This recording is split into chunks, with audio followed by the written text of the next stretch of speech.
Santapan Harian. Hari ini kita akan membaca Yohanes pasal yang ketiga, ayat 14 hingga ayatnya yang ke-21. Namun sebelumnya, mari kita berdoa. Hari, bulan, dan tahun pun berganti.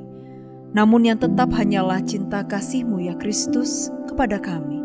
Melalui anugerah kasih-Mu, kami membuka hati untuk menerima kebenaran sabda-Mu. Di dalam Kristus Yesus, kami berdoa. Amin. Yohanes 3 ayat 14-21. Sama seperti Musa meninggikan ular di padang gurun, demikian juga Anak Manusia harus ditinggikan, supaya setiap orang yang percaya kepadanya beroleh hidup yang kekal. Karena begitu besar kasih Allah akan dunia ini, sehingga Ia telah mengaruniakan anaknya yang tunggal, supaya setiap orang yang percaya kepadanya tidak binasa, melainkan beroleh hidup yang kekal. Sebab Allah mengutus anaknya ke dalam dunia bukan untuk menghakimi dunia, melainkan supaya dunia diselamatkan melalui Dia. Siapa yang percaya kepadanya, ia tidak akan dihukum. Siapa yang tidak percaya, ia telah berada di bawah hukuman. Sebab ia tidak percaya dalam nama Anak Tunggal Allah. Inilah hukuman itu. Terang telah datang ke dalam dunia, tetapi manusia lebih menyukai kegelapan daripada terang, sebab perbuatan-perbuatan mereka jahat. Sebab siapa yang berbuat jahat membenci terang dan tidak datang kepada terang itu, supaya perbuatan-perbuatannya yang jahat itu tidak tampak. Namun siapa yang melakukan yang benar, ia datang kepada terang, supaya menjadi nyata bahwa perbuatan-perbuatannya dilakukan dalam Allah.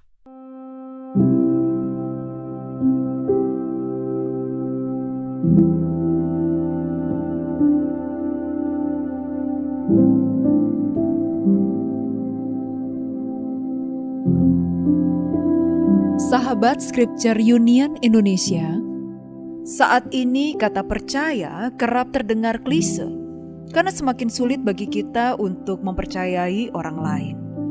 Fenomena ini dikenal sebagai krisis kepercayaan dan menjadi tantangan serius kekristenan, sebab percaya merupakan inti dari kehidupan Kristen. Seharusnya orang Kristen menjadi pribadi yang terampil dalam mempercayai, bukan hanya sebagai konsep, tetapi sebagai sikap hidup yang nyata dan dapat dirasakan. Firman Tuhan hari ini adalah tentang perbincangan Nikodemus dengan Tuhan Yesus.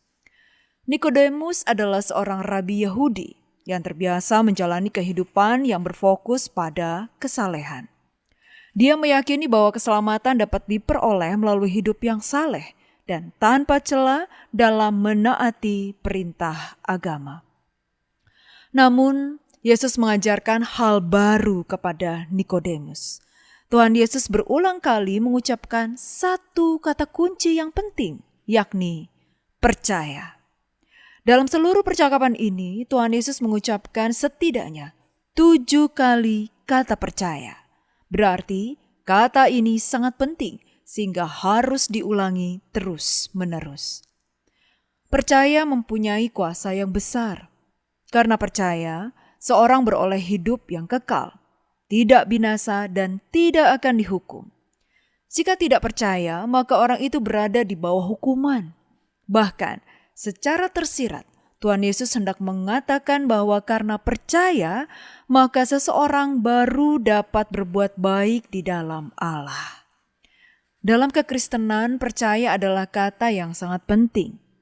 Hanya dengan percaya, seseorang dapat dianggap benar oleh Allah. Pasalnya, tidak ada satu orang pun yang sempurna yang dapat mencapai standar Allah. Karena itu, berlaku prinsip substitusi, di mana yang maha benar menggantikan kita yang bersalah. Kita perlu percaya kepadanya dan kepercayaan itu dihitung sebagai kebenaran. Itulah prinsip yang disebut sola fide.